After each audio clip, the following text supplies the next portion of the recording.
अच्छा मनोज जी, आप ये बताएं, जो गांधारी के श्राप से जो उन्होंने श्राप दिया था कि सारे यादव कहा जाता है नष्ट हो चुके थे, तो वर्तमान में जो यादव है, जो अपने आप को यादव कहते हैं और लिखते हैं, तो वो आखिर कहाँ है और कौन है?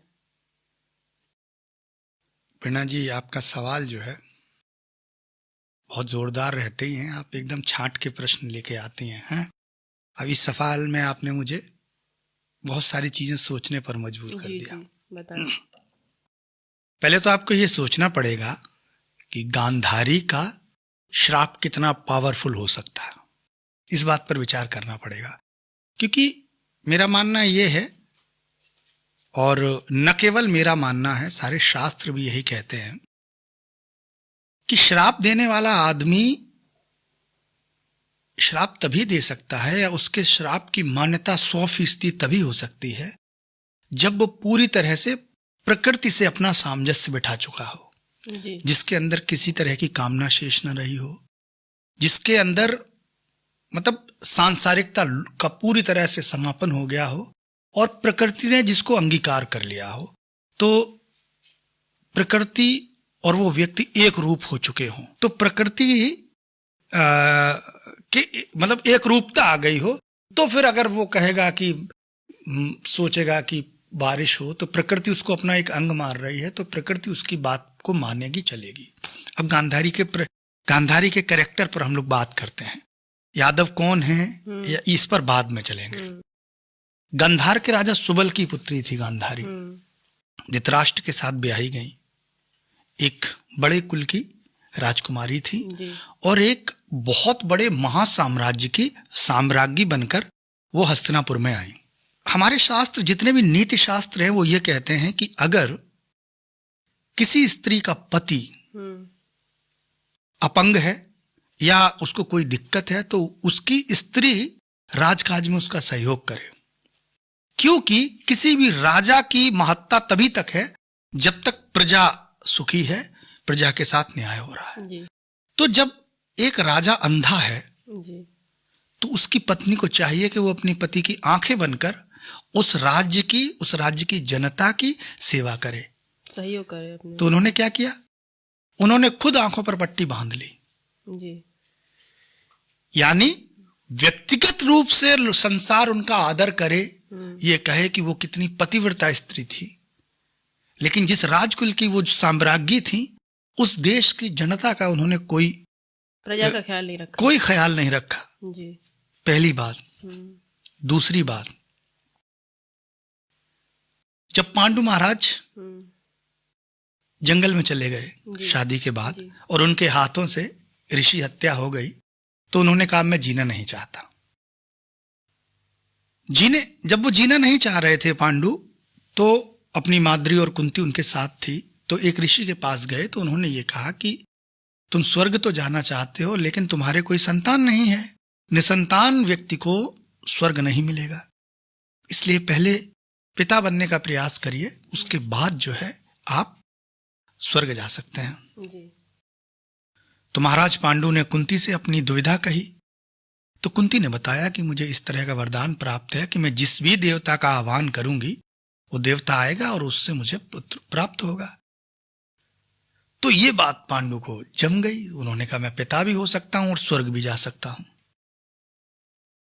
तो आह्वान किया गया धर्मराज का, इंद्र का, जिस पवन का, जिस तरह से पुत्र हुए। अब ये खबर जब हस्तिनापुर गई, तो गांधारी भी गर्भवती थी। अब गांधारी के गर्भ में 2 साल हो गए, बच्चे पैदा नहीं हो रहा था। अब युधिष्ठिर पहले पैदा हो गए, भीम पहले पैदा हो गए। ये बात गांधारी को कहीं ना कहीं खराब लगी। उनको लगा कि अगर ये पहले बच्चा हो गया तो युवराज ये बनेगा, राज इसको मिलेगा। इधर धृतराष्ट्र भी उनको एक तरह से परेशान किया करते थे कि कैसी, तो तुझे तो भगवान शंकर ने वरदान दिया है कि 100 पुत्र होंगे, तेरे तो एक भी पुत्र नहीं हो रहा। तो व्यक्तिगत गुस्सा में गांधारी ने अपने पेट में पत्थर मार लिया और उनका गर्भ खंडित हो गया। तो वेद व्यास जी ने वो जो रक्त था वो 100 घड़ों में भरा और रख दिया, उसमें से 100 पुत्र उत्पन्न हुए। तो दूसरी जो व्यक्तिगत कमजोरी थी वो ये साम्राज्ञी या हमारी मातृतुल्य गांधारी जी की, वो ये थी, हालांकि मेरा इतना साहस नहीं है, लेकिन एक व्यक्ति के तौर पर जो मैं समझता हूं, ये मेरी अपनी एक जो मैंने अध्ययन किया है, जो मैंने सोचा समझा या चिंतन किया, उसमें मेरी समझ में ये बातें आती हैं। तो उन्होंने वहां पर भी अपना ही हित सोचा कि उनके मन में तो वो प्रकृतिस्थ नहीं थी, वो प्रकृति से के प्रति एकीकृत नहीं थी। वहां भी उनके अंदर मोह था कि मेरा पुत्र राजा बने, और जब ये बात नहीं हुई तो उन्होंने अपने गर्भ को खंडित करने के लिए पेट में पत्थर मार लिया। तीसरी बात, जी जब द्रौपदी का भरी सभा में अपमान हो रहा है और हस्तिनापुर की महाराज्ञी साम्राज्ञी उस सभा में है, द्रौपदी रो रही है, याज्ञ सैनी यज्ञ से पैदा हुई स्त्री, उनके अपने कुल की थी, क्या गांधारी को नहीं पता था कि ये गलत हो रहा है? लेकिन उस वक्त भी गांधारी तब तक चुप रही जब तक द्रौपदी शाप देने पर आमादा नहीं हो गई। जब द्रौपदी ने कहा कि मैं कुरुवंश का विनाश कर दूं, तब गांधारी रोई कि ये बेटी ऐसा मत कर, ये मत कर, मैं तुझे वरदान देती। धृतराष्ट्र बोले मैं तुझे वरदान देता हूं। उससे पहले जब वो भरी सभा में बेइज्जत हो रही थी, बाल पकड़ के खींच के लाई जाती रही थी, तब उनको बोलना चाहिए था, लेकिन नहीं बोली।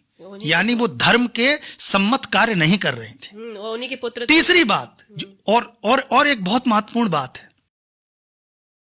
अगर भाई कुछ भी नहीं थी, एक स्त्री भी थी अगर, तो एक स्त्री जिसके पास कुछ देर पहले वो बैठी थी, उस स्त्री का भरी सभा में, राजसभा में अपमान हो रहा है, वस्त्र हरण किए जा रहे हैं, और हस्तिनापुर की साम्राज्ञी चुपचाप बैठी हुई है, आंखों पर पट्टी बांध के। खोल देती उस वक्त आंखों की पट्टी, कह देती कि मैं दुर्योधन तू भस्म हो जाएगा।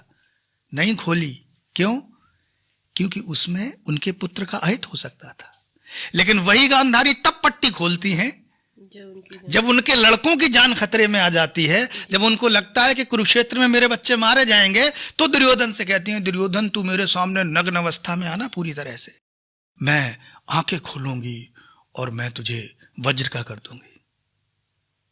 तो मोह से कभी भी गांधारी दूर नहीं हुई। तो ऐसे व्यक्ति का शाप, और वो, और एक बात दिनकर जी ने एक बड़ी अच्छी बात कही है। दिनकर ने एक जगह लिखा, वो लिखते हैं कि शह सह शीत घाम पानी पत्थर, पांडव कुछ आए और निखर। भगवान हस्तिनापुर आए, पांडव का संदेशा लाए, दो न्याय अगर तो आधा दो, पर उसमें भी यदि बाधा हो तो दे दो केवल 5 ग्राम। रखो अपनी धरती तमाम, हम वहीं कमाकर खाएंगे, परिजन पर अस न उठाएंगे। दुर्योधन ये भी दे न सका, आशीष समाज का ले न सका, उल्टे हरि को बांधने चला, जो था असाध्य साधने चला। जब नाश मनुज पर छाता है, जब नाश मनुज पर छाता है, पहले विवेक मर जाता है। क्या ये गांधारी को दिखाई नहीं पड़ रहा था कि मेरे पुत्र का विवेक मर चुका है? अगर गांधारी उस समय पट्टी खोल देती अपनी आंखों से, उनकी ही कुल की बहू थी, अगर गांधारी जब विवाह करके आई थी उसी वक्त पट्टी खोल देती थी, तो क्या पुत्र इतने नाकारा और इतने अहंकारी और इतने कुसंस्कारी होते? क्योंकि अगर पुत्र कुसंस्कारी है ना, तो कहीं ना कहीं मां भी उसमें जिम्मेदार है। भीम को वो उनका ही पुत्र जहर के लड्डू खिला देता है और नदी में फेंक देता है, उस वक्त गांधारी को क्रोध नहीं आता है। क्यों? क्योंकि वो पुत्र मोह से जकड़ी हुई है। तो ऐसे व्यक्ति का शाप कभी फलीभूत हो ही नहीं सकता। ये मेरा अपना व्यक्तिगत मानना है। शाप उसका फलीभूत होता है जो प्रकृति के पूरी तरह से समीप जा चुका है। गांधारी की कई सारी कमियां ऐसी हैं जिनसे प्रकृति उनको कभी ये अधिकार दे ही नहीं सकती है कि वो किसी को भी जो चाहे, और शाप भी किसे दे रही हैं? ईश्वर को, उस व्यक्ति को, उस भगवान कृष्ण को, उनके कुल को, जिन्होंने पूरी महाभारत का सारा कुछ, सारी हर एक चीज जिसको वो अच्छे से जानती है कि इनकी क्षमता क्या है, तो कृष्ण पर उनका श्राप फलीभूत हो सकता है। मैं ये बिल्कुल भी मानने को तैयार नहीं हूं। हाँ, इतना जरूर है कि जितना उनके अंदर धर्म था, जितना उनके अंदर प्राकृतिक अवस्था थी, प्रकृति के प्रति जो उनका समर्पण था, उतने अंश का श्राप फलीभूत हुआ होगा।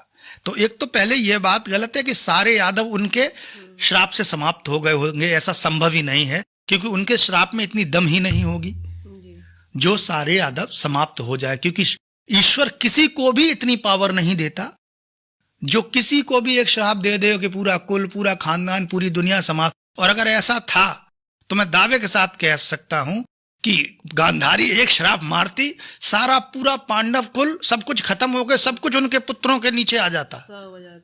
ये ताकत नहीं थी। ये एक तो ये प्रश्न है। दूसरी बात यह है कि सारे यादव समाप्त हो गए। देखिए, द्वारिका एक ऐसी नगरी थी उस समय की जो सर्वाधिक संपन्न नगरी थी। यादव मतलब उस वक्त जो वृष्टिवंश था वो चरम पर था, अपने आप ये कहेंगे ना वैभव के शिखर पर था। तो कहते हैं ना कि जब बहुत ज्यादा धन धान्य पैसा और सब कुछ आ जाता है तो आदमी की मति जो है ना शिथिल हो जाती है। तो कृष्ण ने द्वारिका में मद्यपान निषेध कर दिया। अच्छा। कि आप द्वारिका में शराब नहीं पी सकते। तो यादवों ने क्या किया कि द्वारिका से आगे एक क्षेत्र था, प्रभास क्षेत्र जिसको कहते हैं, उधर जाके चोरी छिपे शराब पीने लगे। द्वारका में जो लोग बस रहे थे, जो यादव थे, वहाँ प्रभास की जगह प्रभास क्षेत्र में जाकर अपना जो भी उनको मनमानी चीजें, जैसे फार्म हाउस टाइप का लोग बना लेते हैं कि अपना जा रहे हैं वहां पर अपना खा पी रहे, तो वो उन्होंने एक, जिससे कृष्ण दुखी रहते थे, तो उन्होंने जो अपने राजा की अवहेलना की थी, अपने मतलब राजा क्या, युग पुरुष, राजा तो कृष्ण कभी बने ही नहीं। कृष्ण मतलब वैधानिक रूप से कभी सत्ता पर नहीं बैठे, कभी राज्याभिषेक नहीं हुआ, कभी उनका राज्याभिषेक नहीं हुआ। लेकिन कृष्ण इससे दुखी थे, परेशान थे कि ये लोग जो हैं वो गलत कर रहे हैं। पर हर व्यक्ति की एक उम्र होती है, और कृष्ण चिंतन के उस शिखर पर पहुंच रहे थे कि वो ये चाह रहे थे कि ये जो यदुवंशी हैं, ये इनको आगे की लड़ाई तो खुद ही लड़नी है, कृष्ण क्या पूरी जिंदगी उनके साथ थोड़ी रहने वाले हैं, तो इनका विवेक खुद जागे। तो उन्होंने समझाया, जो लोग नहीं माने तो जो करना है करो। और बाद में जो मौसल पर्व हुआ है लड़ाई, अब यहाँ एक बात और आती, दुर्वासा ऋषि वाली, कि दुर्वासा ऋषि ने श्राप दिया था। निश्चित तौर पर कुछ श्राप दुर्वासा ऋषि का भी होगा, कुछ श्राप गांधारी का भी होगा, लेकिन इतना पावरफुल श्राप किसी का नहीं होगा कि पूरी वंश परंपरा खत्म हो जाए। वो फलीभूत हुआ होगा और सारे यादव खत्म हो गए। ये सब बेकार की बातें हैं। अगर सारे यादव खत्म हो गए थे तो कृष्ण की मृत्यु के बाद अर्जुन जो द्वारिका से स्त्रियां और बच्चे लेकर आए थे, वो नहीं, वो पंजाब में लूटे गए। वो किसने लूटे थे? वो भील कौन थे? वो भी आभीर ही थे, वो भी यादव ही थे जिन्होंने वो छुड़ा लिए थे। वो कोई लूट नहीं हुई थी, वो छुड़ाए गए थे। क्यों? क्योंकि यादव अर्जुन को अपना शत्रु मानते थे। इसलिए मानते थे शत्रु, उसके पीछे कुछ कई कारण थे। पहला कारण तो यह था, जब अर्जुन ने सुभद्रा का अपहरण किया तो चूंकि कृष्ण की सहमति थी, लेकिन बलराम की सहमति उसमें नहीं थी। बलराम की सहमति, और सारे यादव इस बात का खून का घूंट पी के रह गए, जहर का। तो अर्जुन पर उनको क्रोध था। दूसरी बात यह थी कि जब कुरुक्षेत्र का युद्ध हुआ तो कृष्ण ने सारी सेना कुरुवंश को दे दी, और सबसे और चूंकि यदुवंशी बड़े तगड़े योद्धा थे, चतुरंगड़ी सेना थी, वो एकदम पारंगत, तो हर लड़ाई में सबसे पहले यादव लगाए जाते थे फ्रंट फुट पर, और अर्जुन के सामने सबसे ज्यादा यादव कटते थे। तो जो यादवों के अंदर गुस्सा भरा था, वो अर्जुन के प्रति भयंकर गुस्सा भरा था। तो जब कृष्ण नहीं रहे तो उन पर कोई अंकुश भी नहीं रहा। तो उन्होंने वो सारे बदले जो उनके मन में आग भरी थी वो सब लिए, और अर्जुन गांडीव तक नहीं उठा पाए। तो इसलिए, और जो अगर पुराणों की माने तो वहां पर भी एक दिखाया गए हैं, जो कृष्ण के प्रपुत्र थे, वज्रनाभ बच गए थे। तो वज्रनाभ से वंश परंपरा चली। लेकिन ऐसा नहीं था, उस वक्त भी बहुत सारी यादवों की संख्या, बहुत बड़ी संख्या बच गई थी। वो जो वहां पर बंधु बांधव और जो कृष्ण की जो मंत्री परिषद थी, उन लोगों की आपस में जो झगड़े, उसमें कृष्ण के पुत्र भी मारे गए। और जो उनका सबसे प्रिय पुत्र था कृष्ण का, प्रद्युम्न, जिसे वास्तव में कृष्ण प्रेम करते थे, वो भी मारे गए। और यही वजह थी कि कृष्ण का मौसल पर्व के बाद इस पूरी व्यवस्था से मोह भंग हुआ और उसके बाद वो एक जंगल में जाके लेटे और वहां पर जरा नामक वह एलियन उनके पैर में तीर मार दिया। तो ये बात बिल्कुल निरर्थक है, इसमें कोई दम नहीं है कि सारे यादव समाप्त हो गए थे, कोई यादव बचा नहीं था, फिर ये यादव नहीं है। कोई भी व्यक्ति इतना, ये कुल मिलाकर आपकी बात ही तर्कसंगत नहीं है, ये तर्कसंगत नहीं है, मतलब मेरा हृदय कभी मानने को तैयार नहीं है इस बात को। और जो भी जितने भी लोग समझदार होंगे, जिन्होंने पुराण पढ़े होंगे और जिन्होंने महाभारत, श्रीमद् भागवत और गीता का अध्ययन किया होगा, वो लोग ये बात समझते हैं कि ऐसा संभव नहीं है।